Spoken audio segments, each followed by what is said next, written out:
Uh, in line with what we're talking about, I noticed lately that you've been licensing or dealing with a lot of smaller companies, especially in the United States. Fantasy Flight, we just talked the previous show about Through the Desert. What is the reason for that, or is that strictly a monetary reason, or what? No, it is not a monetary reason at all. I'm very much on the contrary. I don't think that the percentages are higher with small companies. You might get 1% more or so, but if you look at the sales figures, of course, if you go with big companies, they are much, whole dimension higher. For me, money has never been the driving force to do games. I think if you do games for money purposes, you are not very well advised, and you should probably stay off that. For me, game design is something that comes from my heart. I've been doing that as long as I can think. When I was 10 years old, I did my first games and so on, yes. And it has always fascinated me. And I have often found that working with small companies, I had opportunities to realize projects which I might not have been able to do with other companies. And I see a lot of enthusiasm in small companies, a lot of quality work in small companies. They dedicate themselves to the games. And it allowed me to publish a lot of games with very good quality, helping the publishers, helping myself, helping my image as well, but also helping the industry because we are getting good games onto the market. And I think it's just an enormous win-win situation. And as I say, as money isn't the main driving force, there's nothing to keep me going with small publishers. It's really nice. It's getting to know other people, getting to know other people in different countries is just absolutely fascinating to me. Boy, it is. I couldn't agree with him more. Let me ask you this. Have you ever, this is probably a little bit off the wall, but have you ever considered merging technology where you take a board game and use the current technology of the day? And I know you don't play video games, but is there any way you can foresee ever working on a project that would do something like I'm describing? Yes. You are probably closer to some of my activities than you think. Oh, we have spies, Reiner, that have been watching you 24 hours a day. I am working on some of these projects, and I think there are very lots of resources in some of the bigger companies behind these ideas. And I'm involved in some of these enterprises a little bit, and it takes some time to get there.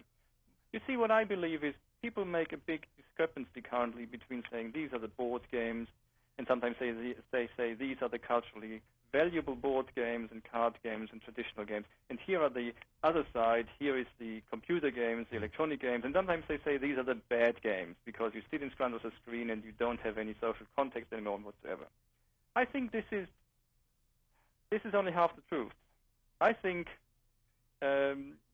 we are in an interim situation currently. If I look at my microwave, there's electronics in there. If I look at my washing machine, there's electronics in there. Sure. But we're not saying the washing machine is good or bad.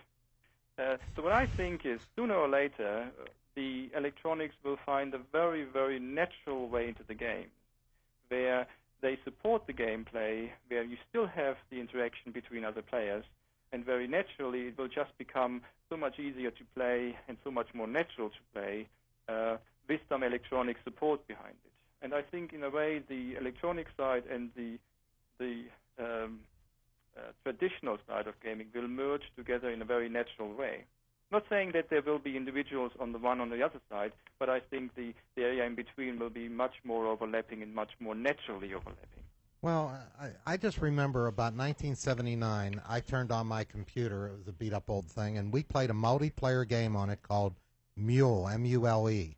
And I don't know if you're even familiar with it, but 4 people could play it all at the same time. We bid on things. It was economic. It was claiming land. It felt just like a board game to me. And I was just wondering if you had been thinking about that, and I really appreciate that answer.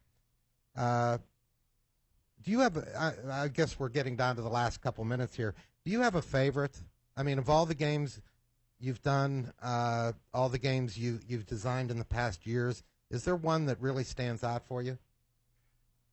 In a way, they are all my children. I find it very hard to pick one out, particularly because I think, and that's again a design philosophy, a game for me is nothing absolute.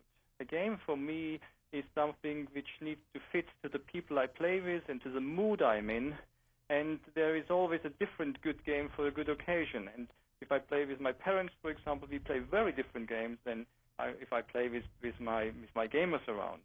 Probably the true answer, what is my favorite game, is always the one I'm currently working on, because I'm so excited and enthusiastic about it. And if it weren't my favorite game, I would go to my favorite game and design this one. So there is something new, and that keeps my attention. Yes, and that's what makes it such a great opportunity to design games, because you can go into a new world every day, and you are the master, if you want. I mean, not in the wrong explanation, but you can define how the world should look like. You can create your own world. I find that absolutely fascinating.